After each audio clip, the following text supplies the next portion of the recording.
আজকে আমরা যে টপিকটা নিয়ে আলোচনা করব ইলেকট্রন অ্যাফিনিটি আর ইলেকট্রোনেগেটিভিটি। ইম্পর্টেন্ট টপিক, ডিফারেন্স বুঝতে স্টুডেন্টদের একটু অসুবিধা হয়।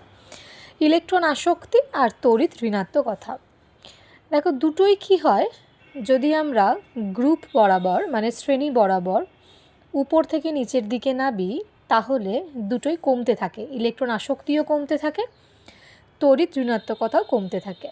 এই দুটোকেই তখন আমরা ডিফাইন করব, তখন বলা ভালো যে দুটোরই কি আছে, লাভ ফর ইলেকট্রন, তারা দুজনেই ইলেকট্রনকে ভালোবাসে।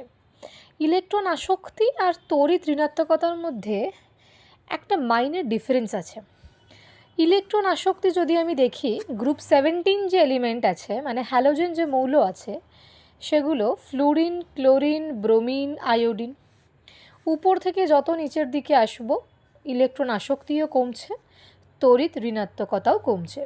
ইলেকট্রন আসক্তি মানে হচ্ছে যে কোনো এলিমেন্টের, কোনো মৌলের অন্য কোনো ইলেকট্রনকে নিজের কক্ষপথে নেওয়ার যে ক্ষমতা, ধারণ করার যে টেন্ডেন্সি, সেটাকে আমরা বলবো ইলেকট্রন আসক্তি। মানে আমি ধরে নিই যে আমার কাছে কোনো নিউক্লিয়াস আছে, এরকম কক্ষপথ নেই, তার এখানে ইলেকট্রন আছে, যে কটা ইলেকট্রন থাকুক না কেন আছে।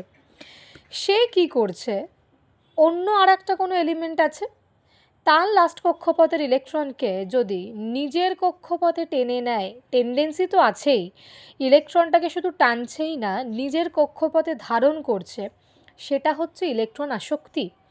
কিন্তু তড়িৎ ঋণাত্মকতা কোনটা? ধরো আমার কাছে F2 আছে, ওকে, এই যে বন্ধন, এই বন্ধনে আগেই আমরা আলোচনা করেছি 1 বন্ড ইকুয়ালস টু 2 ইলেকট্রন, দুখানা ইলেকট্রন আছে।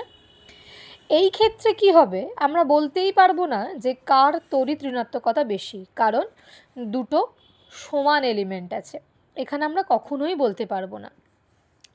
আমি যদি বলি আমার কাছে HCl আছে, কিংবা ধরো আমার কাছে আছে H2O, এক্ষেত্রে কি হয়, HCl এর ক্ষেত্রেই দেখো এখানে দুখানা ইলেকট্রন তো আছে ডেফিনেটলি, Cl এর ইলেকট্রোনেগেটিভিটি হাইড্রোজেনের থেকে অনেকাংশে বেশি। Cl কি করে, এই যে বন্ধন, এই যে বন্ধনের দুটো ইলেকট্রন, ক্লোরিনের টেন্ডেন্সি থাকে বন্ধন ইলেকট্রনকে নিজের দিকে টানার, মানে বোঝার জন্য যদি আমরা আঁকি তাহলে বলা যেতে পারে এই বন্ডিংয়ের ইলেকট্রনটা, দুটো ইলেকট্রনে ক্লোরিন ঘেঁষে অবস্থান করে। তার একটাই রিজন, ক্লোরিনের হাই ইলেকট্রোনেগেটিভিটি, তড়িৎ ঋণাত্মকতা অনেক বেশি হওয়ার কারণে ও বন্ধন ইলেকট্রনকে নিজের দিকে আকর্ষণ করছে। এক্ষেত্রেও লাভ ফর ইলেকট্রনের কথাই আমরা বলতে পারি। কিংবা ধরো H2O মলিকিউল যদি আমরা দেখি, অক্সিজেনের ইলেকট্রোনেগেটিভিটি হাইড্রোজেনের থেকে অনেক বেশি, সেই কারণে এই যে বন্ডিং ইলেকট্রন, এইটাকে অক্সিজেন নিজের দিকে টেনে রাখে, নিজের দিকে টেনে রাখে। এটা হচ্ছে তড়িৎ ঋণাত্মকতা, মানে বন্ডেড ইলেকট্রনকে কোনো মৌল নিজের দিকে টেনে রাখছে, কতটা টানতে পারছে সেটা তার ইলেকট্রোনেগেটিভিটিকে ডিফাইন করে। কিন্তু ইলেকট্রন আসক্তি, ইলেকট্রন আসক্তি বলছে লাভ ফর ইলেকট্রন তো বটেই, সেই ইলেকট্রনটা যখন ও নিজের অরবিটালে গ্রহণ করে নিচ্ছে, নিয়ে নিচ্ছে কিন্তু নিজের অরবিটালে। এবার একটা প্রশ্ন আসে, ক্লাস 10-এর বইতে এটা খুব একটা ভালোভাবে দেওয়া নেই, তবে আমার মনে হয় তোমাদের জেনে রাখা ভালো, যদি আসে বাই চান্স, MCQতেও আসতে পারে কিংবা ধরো 2 নম্বরের প্রশ্নেও আসতে পারে। তো যদি তোমাকে বলা হয় যে আমি একটা সিরিজ যে তোমাদের আগে বললাম, ফ্লুরিন, ক্লোরিন, ব্রোমিন আর আয়োডিন, কি হয় উপর থেকে যত গ্রুপ বরাবর নিচের দিকে নাবি শ্রেণী বরাবর, তত কি হবে আমার কাছে দুটোই কমবে। মানে যদি আমি বলি ইলেকট্রন অ্যাফিনিটিটাকে বা ইলেকট্রন আসক্তিকে আমি এ দিয়ে লিখছি, এ দিয়ে, আর ইলেকট্রন নেগেটিভিটিটাকে আমি EN দিয়ে লিখছি, ওকে। আচ্ছা শোনো, এখানে যদি আমি বলি ইলেকট্রোনেগেটিভিটি, তাহলে নো ডাউট ফ্লুরিনের বেশি আছে, ক্লোরিনের তারপরে, ব্রোমিন তারপরে, আয়োডিন তারপরে, কারণ এখানে আমরাই বলেছি।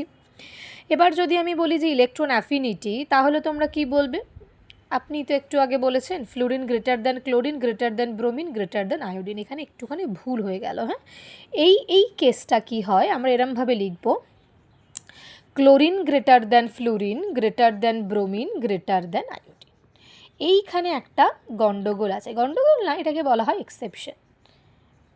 কেন হয়, বলছে যে দেখো ইলেকট্রন আসক্তি মানে কি হয়, মৌল অন্য কোনো মৌলের লাস্ট অরবিটালের ইলেকট্রনকে নিজের দিকে টানছে, নিজের দিকে টেনে এনে নিজের ঘরে রাখছে, অরবিটাল বা কক্ষপথ নিজের ঘরে রাখছে। এখানে কি হয়, ফ্লুরিনের আকার ছোট হয় কার থেকে, ক্লোরিনের থেকে, ঠিক আছে। ফ্লুরিনে কোনো ফাঁকা কক্ষক নেই, কক্ষক নেই, কোনো ফাঁকা কক্ষক নেই। ক্লোরিনে কি হয়, ফাঁকা কক্ষক আছে, ঠিক আছে।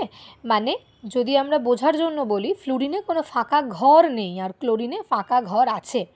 এবার তোমরাই বলো, যার কাছে কোনো ফাঁকা ঘর নেই তার কাছে যদি নতুন করে কোনো ইলেকট্রন আসে তাহলে সেখানে কি হবে, রিপালশন হবে। কি হবে, রিপালশন। রিপালশনের বাংলা বিকর্ষণ হবে। আর ক্লোরিনের কাছে তো ফাঁকা ঘর আছে, যদি নতুন ইলেকট্রন চলেও আসে ক্লোরিন বলবে যে যাও তুমি তোমার ফাঁকা ঘরে থেকে যাও, তাহলে এখানে কোনো রিপালশন হবে না। এবার কোনো মৌলে যদি ইলেকট্রন ইলেকট্রন রিপালশন হয় তাহলে কি হবে, মলিকিউল আনস্টেবল হবে, তাই তো, এলিমেন্টটা আনস্টেবল হয়ে যাবে, অস্থায়ী হয়ে যাবে। তো কেউ কি চায় অস্থায়ী হতে, কেউ কি চায় আনস্টেবল হতে?